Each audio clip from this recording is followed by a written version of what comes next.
Та өглөө унтаас ирж байгаа хэрнээ нэг л ядруу байгаад байна уу? Хоол идсэний дараа гиз хийгээр дүүрж байгаа юу? За эсвэл амархан уурлаа жижиг юм ч гэсэн бухимдаад байгаа юу? За эдгээрийг ихэнх хүмүүс маань стресстэй холбож үздэг.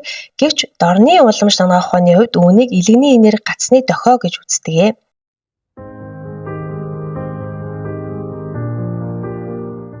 Сайн байцгаана уу? Би уламж дангаа ухааны эхэмч, зүүтөөн засалж, chiropractic-ийн эмч Туул байна. За өнөөдөр би энэ бичлэгээрээ та бүхэндээ илэгний энергийн зогсонгошил гэж юу вэ? За энэ яагаад үүсдэг вэ?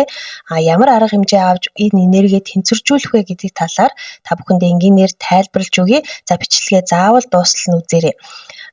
Илэг гэдэг эрхтний маань гол 3 үүрэг байдаг гэж үздэг уламж дангаа ухааны хувьд. Нэгдүгээрт бие ерөнхий энерги буюу чи энергийн урсгалыг зохицуулж өгдөг. Хоёрдугаарт цусны урсгалд бас дэмжлэг тусалцаа үзүүлдэг. Гуравдугаарт хүний сэтгэл хөдлөлийг удирддаг гэж үздэг.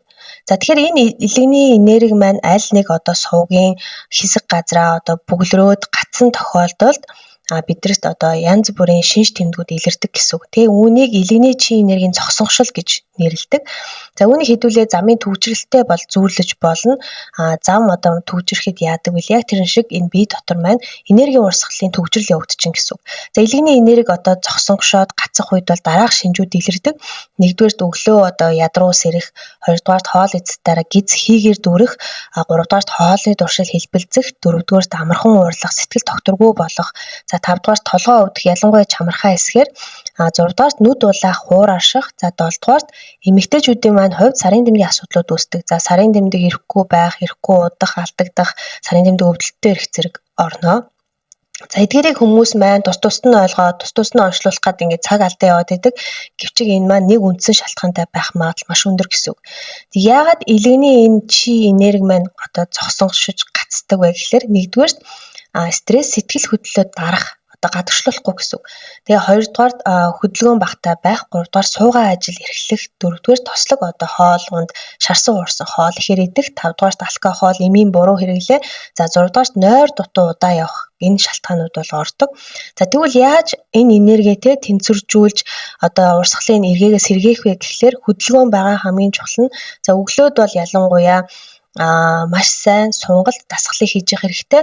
Хоёрдугаарт бол ногоон өнгөтэй хүнсийг хэрэглэх хэрэгтэй. Яагаад гэхээр илгийг маань ногоон өнгөтэй хүнс дэмжиж өгдөг гэсэн үг. Тэгэхээр ногоон өнгөтэй навчид ногоотой хүнс идэх, за хөнгөн хооллох, мөн алкогол, кофений хэрэглээгээ багасгах, эмийн буруу хэрэглээгээ багасгах, за мөн тэгээ нойроо сайн авах, нэмэлтээр бол цэгэн массажийг хийж элэг цуснийхоо сувгийг дэмжиж өгөх юм бол за тэр урсгал саадсан байгаа хэсэг газрыг цэгэн массажаар дамжуулж чөлөөлж өгнө гэсэн үг. Тэгээ ирэхээр энергийн урсгал маань эргээгээ тэнцвэрчилж эхэлдэг. За би та бүхэнд яг зориулаад хаврын уйлрал энэ элэг цусыг хэрхэн системтэйгээр дэмжих вэ гэдэг дээр анхаарад 7 хоногийн онлайн сургалт гаргасан байгаа.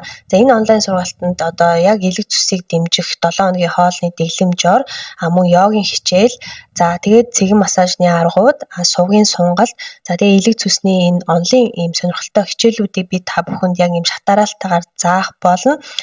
Тэгээд сургалтаас өмнө болохоор би та бүхэндээ зориулсан өнгөө гарын авлага гаргасан байгаа. Тэгээд 3 алхамд энгийн элгийг дэмжих юм гарын авлага гаргасан байгаа. За энэ гарын авлагыг авахыг хүсэх юм бол та description хэсэг дээр байгаа линк дээр дараад имэйлээ бичээрэй. За би тэр имэйлээр нь тань руу гарын авлагыг явуулна гэсэн үг.